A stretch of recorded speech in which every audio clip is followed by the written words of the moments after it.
Hi friends, ఇప్పుడైతే నేను దొండకాయ కొబ్బరి ఫ్రై చేస్తున్నానండి.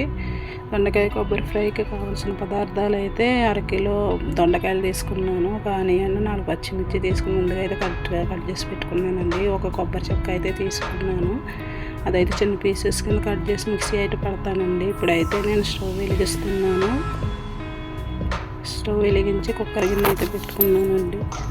అందులో కొంచెం వాటర్ పోసి ముందుగా అయితే దొండకాయ ఆనియన్ అయితే ఉడకబెట్టుకోవాలి. మెత్తగానే ఉడకబెట్టడానికని కొన్ని వాటర్ వేసి అందులో అవి యాడ్ చేస్తున్నానండి. అందులో వేసి 15 నిమిషాలు అయితే మూత పెట్టి ఉడకబెట్టుకోవాలండి.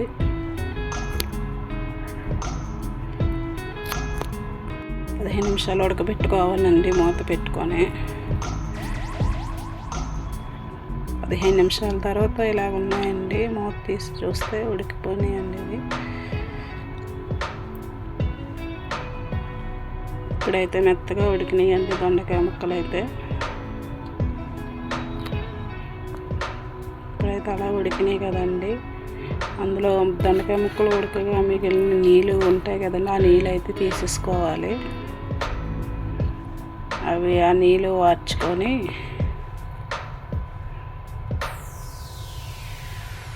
ఆ నీళ్ళు అయితే మొత్తం వడపెట్టుకోవాలండి. ఇప్పుడైతే నీళ్ళు అయితే తీస్తున్నానండి.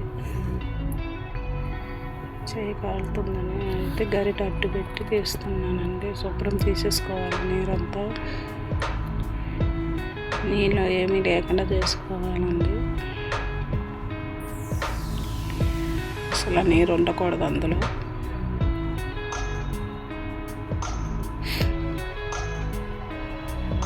మళ్ళీ స్టవ్ మీద పెట్టుకొని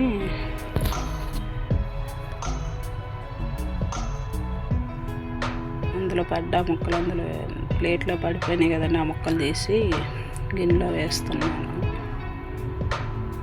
అయితే అలా వడపోసుకున్న తర్వాత అందులోకి నీళ్ళన్నీ తీసిన తర్వాత అలా ఉంది కదండి. ఇప్పుడైతే అందులో కొబ్బరి తురుము అయితే వేద్దామండి. కొబ్బరి తురుము అయితే వేసుకోవాలి. అలాగే ఇప్పుడే అన్నీ కొబ్బరి తురుము, పసుపు, కారం, ఉప్పు అన్నీ ఇప్పుడే వేసుకోవాలండి. తర్వాత అయితే నేను పసుపు వేస్తున్నానండి. సరిపడినంత పసుపు వేసుకున్నాను నేనైతే. తర్వాత అయితే కారం కూడా వేసుకోవాలి. కారం 1 స్పూన్ కారం అయితే సరిపోతుందండి. ఎక్కువ తినే వాళ్ళు అయితే 2 స్పూన్లు వేసుకోవాలి. 1.5 స్పూన్ అయితే సరిపోద్ది. అలాగే సాల్ట్ కూడా 2 స్పూన్లు అయితే వేసుకున్నానండి. సాల్ట్ కూడా 2 స్పూన్లు వేసుకోవాలి. సరిపడినంత ఎక్కువ వేసుకోవాలి. నాకైతే 2 స్పూన్లు సరిపోద్దని 2 స్పూన్లు అయితే వేసానండి. ఇప్పుడైతే అవన్నీ దొండకాయ ముక్కలు పట్టేటట్టుగా కలుపుకొని శుభ్రంగా కలుపుకోవాలండి. కలుపుకున్న తర్వాత ఒక 5 నిమిషాలు మూత పెట్టి సిమ్లీ మీద మగ్గనివ్వాలండి.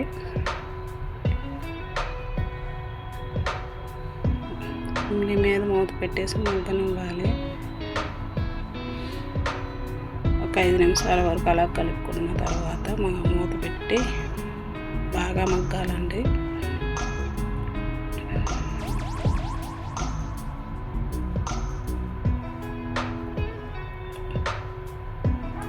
కలుపుకొని మూత పెట్టుకొని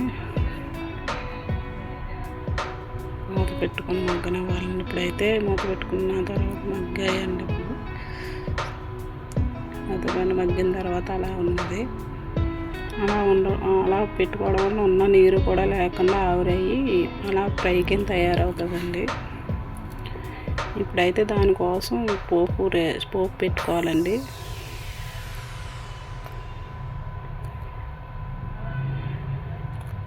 అలా ఫ్రై అయిన దానికి పోపు పెట్టుకొని పోపులో వేసుకోవాలి.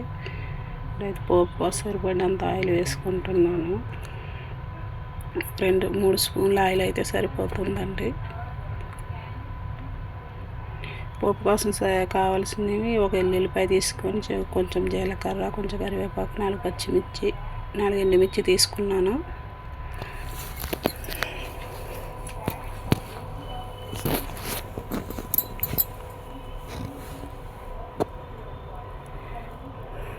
తీసుకొని అవన్నీ నూనెలో వేసుకొని పోపు వేసుకోవాలి. అయితే నూనె వేడెక్కిన తర్వాత అందులో ముందుగా వెల్లుల్లిపాయలు అయితే వేసుకోవాలండి. ముందుగా అయితే వెల్లుల్లిపాయలు వేస్తున్నాను.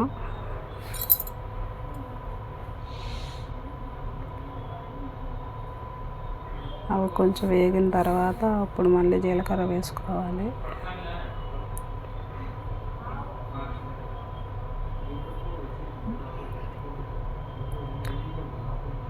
వెల్లుల్లిపాయలు అయితే కొంచెం వేగాయి కదండి.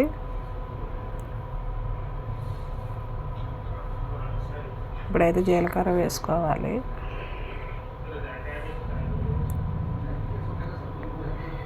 జీలకర్ర అవి 2 వేగిన తర్వాత ఆ పోపు అయితే విడివిడిగా వేయించుకోవాలండి. అలాగైతే మంచిగా వేగుతుంది.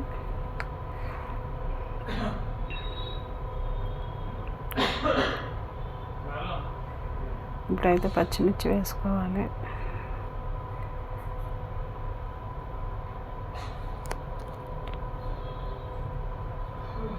ఇప్పుడైతే పచ్చిమిర్చి వేగిన తర్వాత అప్పుడు కరివేపాకు వేసి లాస్ట్లో ఎండుమిర్చి వేసి మంచిగా వేయించుకోవాలండి.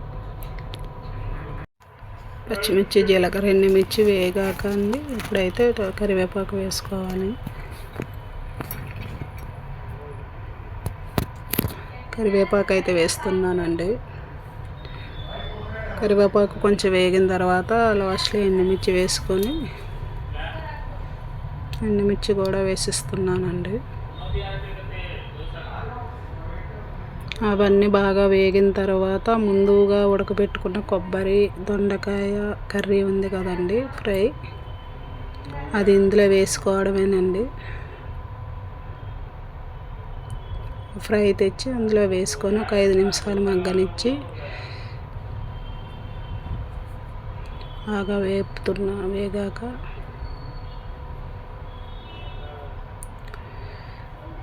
వేగాలండి. పోపు అయితే ఎంత మంచిగా వేగితే అంత బాగుంటుందండి కర్రీ. ఇట్టయితే పోపు వేగింది కదండి, అది తీసుకొచ్చి ఆ ఫ్రై తీసుకొచ్చి ఇందులో యాడ్ చేసి ఒక 5 నిమిషాలు మగ్గనివ్వాలండి. ఒక 5 నిమిషాలకు మగ్గాక దాన్ని దించేసుకోవడమేనండి. అంతేనండి, దొండకాయ కొబ్బరి ఫ్రై రెడీ అయితే అయ్యిందండి.